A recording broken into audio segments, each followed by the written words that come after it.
thought the cabin was abandoned until we saw the axe marks from the inside. I don't know why I'm finally writing this down. Maybe it's because I haven't slept more than a couple of hours at a time since that weekend, or maybe it's just I'm hoping that putting it into words will help it make more sense. But the truth is, I don't think it ever will. This happened last October. My best friend Nate and I took a 3-day backcountry trip into the Southern Cascades in Oregon. We'd been planning it for months, just us, off-grid, with our packs, a borrowed Garmin, a few topo maps Nate printed out from his forestry job. No cell service, no ranger stations, total quiet. We picked the spot because of a vague trailhead we found marked on a Reddit thread from years ago. Something about an old decommissioned logging route from the 60s that leads up into unmaintained wilderness, the kind of place that doesn't even get hikers anymore, just hunters, trappers, and maybe the occasional hermit. We were all in. The first 2 days were incredible. Cool air, full leaves, and that deep pine silence that presses against your ears when you're miles from anything. There was one thing that started to get under my skin almost immediately. It was too quiet, like unnaturally quiet. No birdsong, no rustling animals, just wind through the canopy and the occasional creak of a branch. Even Nate noticed. "I swear I haven't heard a single squirrel," he said as we made up camp the first night. "Not even scat. That's weird, right?" I shrugged it off. Figured maybe it was the elevation or the season. I should have listened to my gut. On the morning of the 3rd day, we were planning to loop back towards the car, taking a longer ridge path back down. That's when we saw it. A cabin, not a shack, not a hunter's blind, a full-on, solid-built log cabin tucked about 50 yards off trail, almost completely hidden behind a wall of fir trees and mossy rock. It didn't make any sense. There were no signs of roads leading in, no cut trail. It just looked ancient. The wood was grey with age, the shingles half gone, and the little porch sagged like it hadn't held weight in years. Nate, being Nate, wanted to check it out. I hesitated. Something about the place just felt wrong, like we stumbled into a place we weren't supposed to find. But curiosity won out. We circled the cabin slowly. There were no windows, just wooden shutters bolted shut from the outside. One was loose, and I pushed it open just enough to peer inside. It was dark, but I could see the glint of something metallic. A stove, a cot, a workbench. No cobwebs, no dust, like someone had left it yesterday. That's when we saw the axe marks. Dozens of them, on the inside of the cabin door, visible through the crack in the shutter, deep gouges, as if someone or something had been trying to hack its way out. Nate laughed nervously. "Probably just some crazy old trapper," he said, "or bored kids." We didn't go in. We didn't even touch the door. We backed off and made camp further up the ridge, just far enough that we couldn't see the cabin anymore. That night, I woke up to barking. Not just barking, snarling, vicious, guttural barking coming from downhill towards the cabin. Nate was already sitting up in his bag, flashlight in hand. "You hear that?" he whispered. He unzipped the tent as slowly as we could and scanned the trees.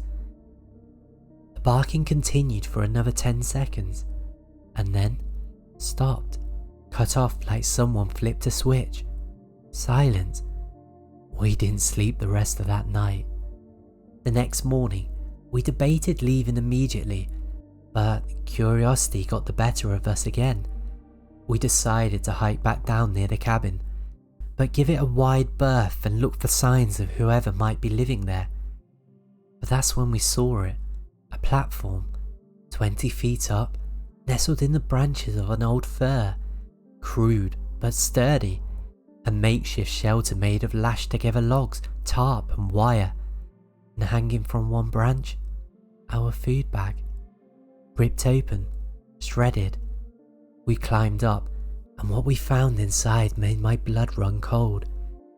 There were bones, small, gnarled clean, shreds of denim, something that looked like a chewed up sleeping bag, and worst of all, photos, dozens of them, torn from disposable cameras, all black and white, all printed on glossy paper. The ink was warped and stained, but we could just make it out. They were of us, Nate and me, eating at the campfire, walking, sleeping in the tent, taken from above, taken before we even found the cabin. We reported it the moment we got signal, hiked 8 miles straight downhill until we hit a ranger outpost. They took it seriously, too seriously, asked for every detail, took our gear, logged our route. A week later, we got a call. They found a journal in the platform. It was a field notebook, water damaged but legible. Inside were sketches of faces, ours, penciled notes describing our routines, what time we slept, what we ate, what we packed. One entry, dated 2 nights before we left for the trip, read, "They'll soon be here. I've already seen them in the dream." I've gone over it 100 times since, tried to make sense of it, rationalize it, but I just can't shake the feeling that someone was waiting for us out there, that we didn't just stumble across that cabin, we were led to it, and I can't stop wondering what would have happened if we opened that door, or if we hadn't looked up. I've never told this story to anyone outside my family. Not because I'm afraid people won't believe me, though they probably wouldn't, but because sometimes I still dream about it.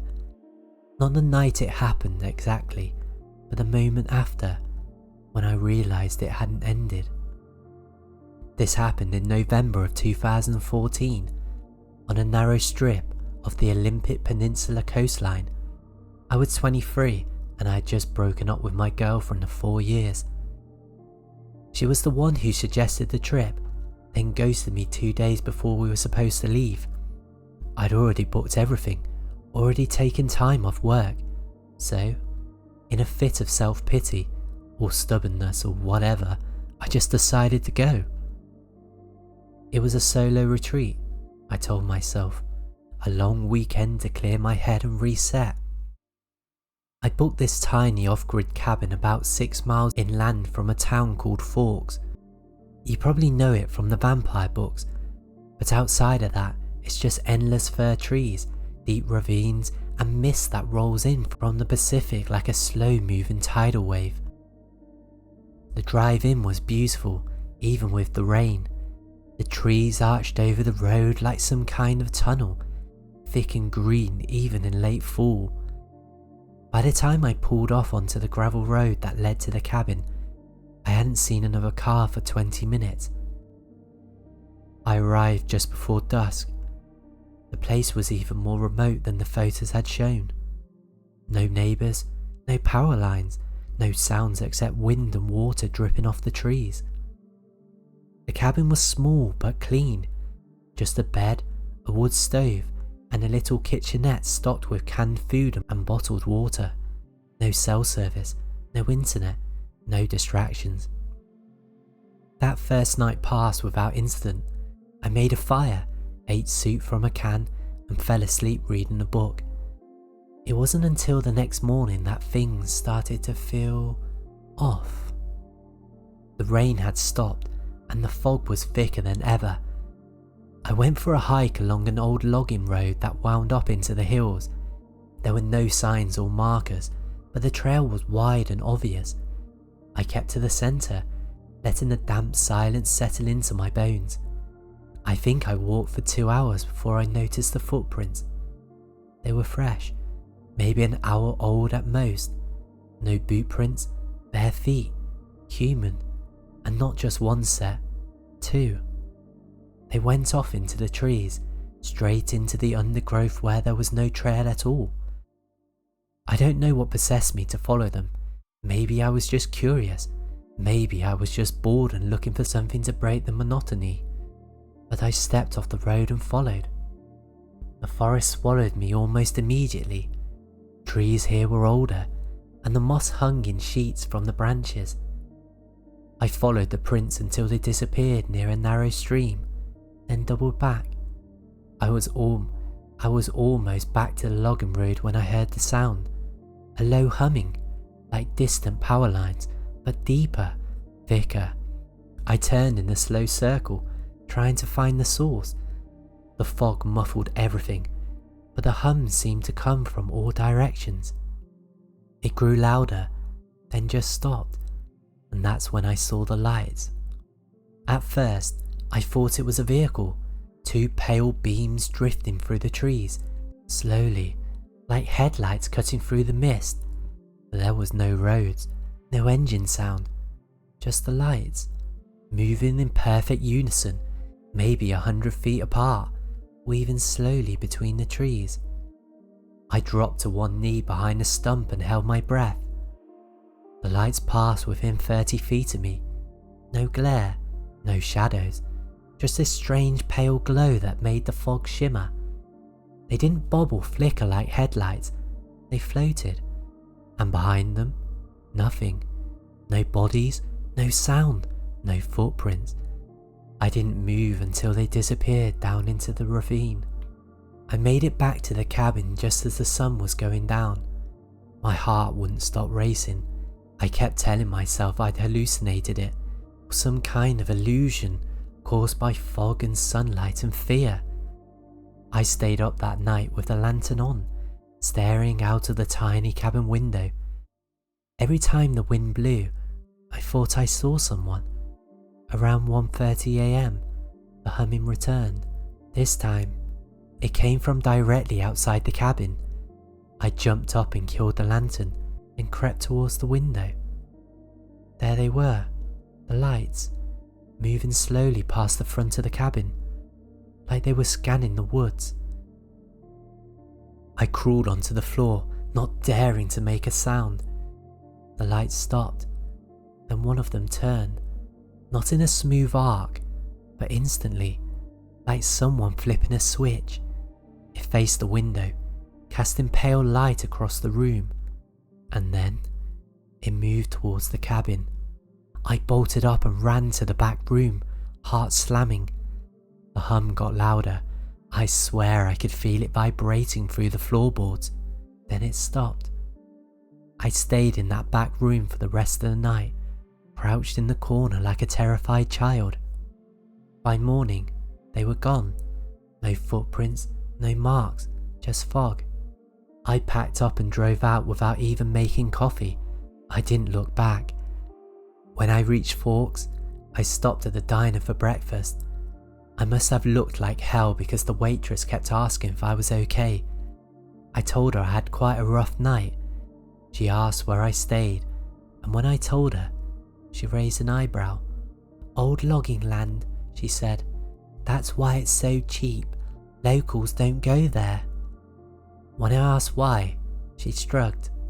"Just stories, lights in the trees, missing dogs, that kind of thing. Probably bunk, but still." She gave me an extra pancake for the road. 2 weeks later, I was going through my phone's photos from the trip. Most of them were normal, trees, the road, the cabin. Then I saw the one that made me stop cold. It was a shot of the trail I'd taken into the forest, maybe 50 feet in. At first, it looked like nothing, just trees and fog. But in the center, faint but unmistakable, was a figure.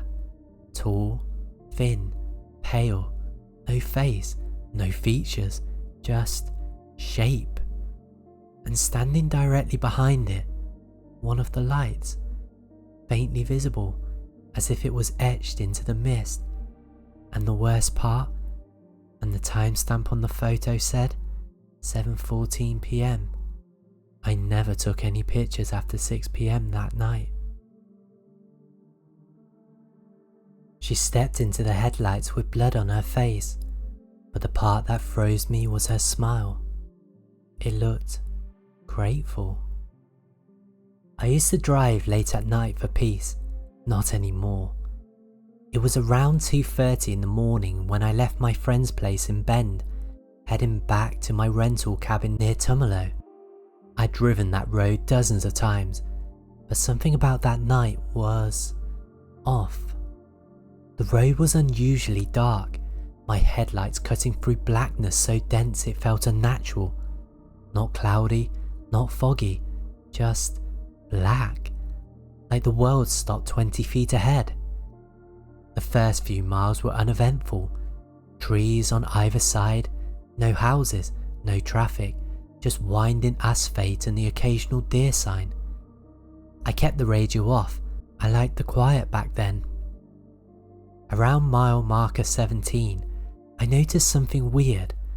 My dashboard clock blinked, then the engine hiccuped, just once, enough to make my heart skip, but the car kept going. No warning lights. I chalked it up to old wiring.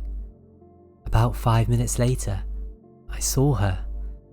She was standing at the edge of the road, not waving, not signalling, just standing, pale, drenched, barefoot. Her dress looked like a hospital gown, torn, stained, and there was something on her face. At first, I thought blood, but it looked too dark, almost black in the headlights. I slowed. I'm not the type of person to ignore someone in trouble, but the second I took my foot off the gas, my chest tightened, like something in my body knew I shouldn't stop. Still, I pulled over. She didn't move. I rolled down the passenger window a couple inches. "Hey, are you okay?" She looked at me, finally. Her eyes were wide, too wide, and there was this strange twitch in her neck, like her muscles didn't fully work. She didn't say anything, but slowly, very slowly, she smiled. And not in a "thank God someone stopped" kind of way. It was a grateful smile, like she'd been waiting for this, for me. I felt my hand hover over the lock button. "Are you hurt?" I asked, a little louder. Her eyes flicked from me to the back seat. Then she took a single step forward. That's when I noticed her feet weren't just bare. They were dirty, bloody, like she'd been walking through gravel for hours, and still smiling. I should have driven off. Every instinct screamed at me to go, but my brain lagged, caught in that surreal moment, trying to make sense of her. Then, bang! The back passenger window slammed inwards like someone had punched it. I screamed and turned. No one was there. When I looked back out the front, the woman was gone. Gone. No sound, no motion, no rustling in the brush. Like she was never there. I floored it. Didn't stop until I was back at the cabin. I locked every door, closed every blind, and I didn't sleep that night. I told myself I must have imagined it. Stress, late hours, exhaustion. But then, 2 days later, something happened. My car had been parked untouched since that night. When I went out to run errands, I opened the driver's side door and paused. There were wet footprints, bare, human, all over the back seat, and a single handprint on the inside of the fogged rear window. That should have been enough for me to pack up and leave, but I stayed. I don't know why. Morbid curiosity, maybe, or the stupid human need to understand what we've seen.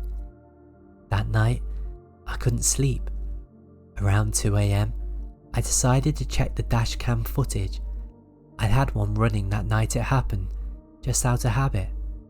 I pulled the SD card and loaded the footage onto my laptop. At first, nothing, just the road, trees, darkness. Then, right at the spot I remembered, the camera glitched, skipped forward 5 seconds, and when it came back, the woman was standing right in front of the car, But the strangest thing, in the corner of the frame, barely visible through the windshield, was a second figure. In the back seat, watching me. The next morning, I went into town and asked around. I didn't mention the woman directly, just asked if anyone had ever had a strange encounter on that stretch of road. A waitress at the diner went pale the second I mentioned late night between Bend and Tumalo. "You saw her?" she said. I didn't reply. She just nodded. "They all see her eventually?" I asked who she was. The waitress hesitated and leaned in. "Back in the 80s, there was a woman, escaped from the state hospital, walked barefoot through the woods for 2 nights before a car picked her up. She was found 3 days later, her body, anyway, in the river. The driver was never found." She paused. "But every few years, someone sees her again. Same spot, same time. She's always smiling." I moved out a week later. 3 months after I got home, I got a package in the mail. No return address. Inside was a dash cam. My dash cam. The one I'd left behind when I sold the car. The screen had been smashed, but carved into the plastic, clear as day, were 5 words. "Thank you for the ride." There are certain things you can't unhear.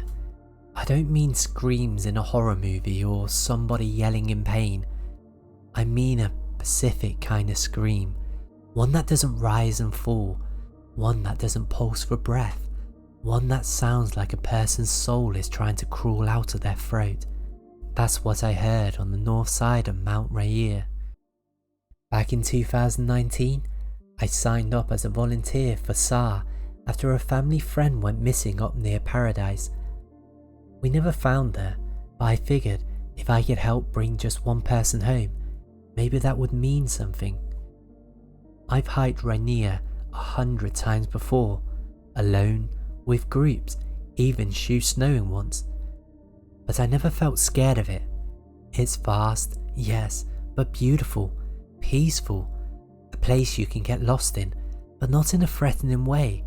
But that changed at the Labor Day weekend. We got the call on a Sunday afternoon. A solo hiker in his 20s hadn't checked in for over 48 hours. Last pinged cell signal was somewhere near Carbon River, not far from the Ipsup Creek campground. Supposedly he had told his roommates he wanted a solo experience, just him and the wild. Standard stuff. We split into groups, and my partner James and I got the North Ridge. Fog was already rolling in heavy by late afternoon, so visibility was garbage. Thick, soupy fog that clings to your clothes and muffles sound. We hiked out about 6 miles before setting up a base camp just off trail. We figured we'd continue the sweep in the morning. That night was weird. I couldn't sleep, not fully. Every time I'd start to drift, I'd jolt awake. Something didn't feel right. James was out cold, snoring lightly, but I kept hearing this sound, barely audible, coming from the trees beyond our tent. It sounded like gasping, like someone sucking in air, like they'd just been running for miles and couldn't catch their breath. I got out of the tent around 2 AM and just stood there listening. Nothing, just that fog, that oppressive damp silence. And then I heard it, the scream.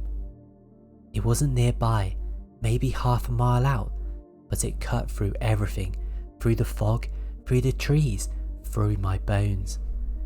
It didn't stop, it just kept going. I thought maybe it was a mountain lion at first. Sometimes their calls sound like a woman screaming, but this was different. There were words in it, like someone shouting for help, but unable to form the words properly. Then it started again, same direction, maybe closer. Still that unrelenting guttural wail. I woke up James. He sat up groggy, then froze the second he heard it. We both just stood there, listening. No flashlight, no radio, just that sound. And then it stopped, like someone hit mute. We didn't sleep the rest of the night. Morning came grey and wet. The fog hadn't lifted.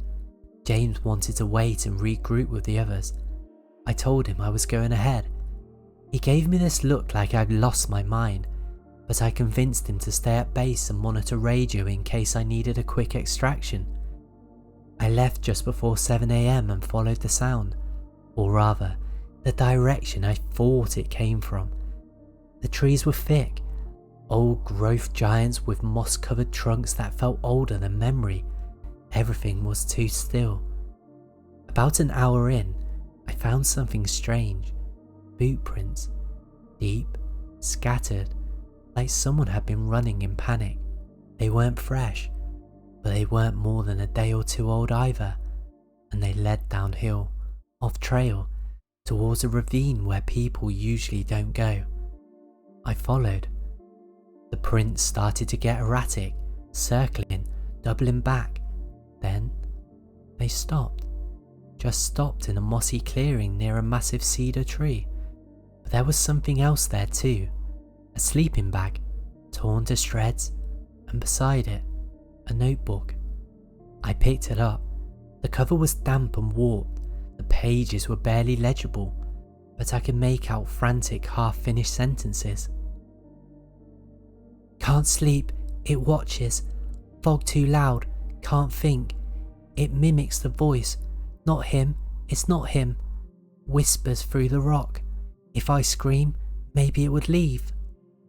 The last entry was just a series of slashes, like the pen had been dragged across the paper again and again. And then I heard it, the scream, closer, down in the ravine. I radioed James, no answer. The fog was thick enough to kill the signal, so I did what no one was supposed to do in SAR. I went in alone. The slope was steep, slick with moss and shale. I slipped twice on the way down, but the scream kept going, intermittent now, but always just far enough ahead to stay out of sight.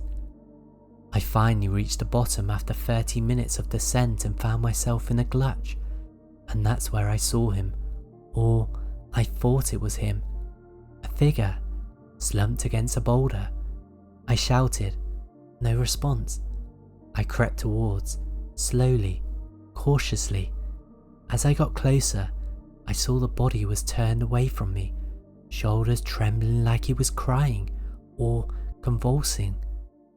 I stepped closer and said, "Hey, I'm with Search and Rescue. We're here to help you." He turned around, and I wish I had never seen his face, because it wasn't fear on it, it was excitement. His mouth opened wide, not in pain, not in relief, but in a horrible kind of grin, teeth bared, eyes wide and glassy, his face twitching like something was pulling the strings from inside. And then he screamed, that same endless scream, from just 10 feet away. I stumbled backwards and tripped. My flashlight rolled down the hill, and when I looked back up, he was gone. I don't remember how I got out of that ravine. Somehow, I clawed my way back to the top, and when I reached the clearing with the notebook again, the fog had lifted slightly, and standing there was James. He looked pale, shaking. He told me he heard the scream too, but not through the radio, in his head. He said it was like a pressure behind his eyes, vibrating in his jaw, growing louder every minute until I came back into view. As soon as I did, silence. We hiked out together without saying another word. They never found that hiker. Officially, he's still listed as missing. But they found another notebook, 1 week later, tucked inside a rock crevice 50 miles from the ravine. Same handwriting, same paper, and one sentence written over and over. I can't stop screaming.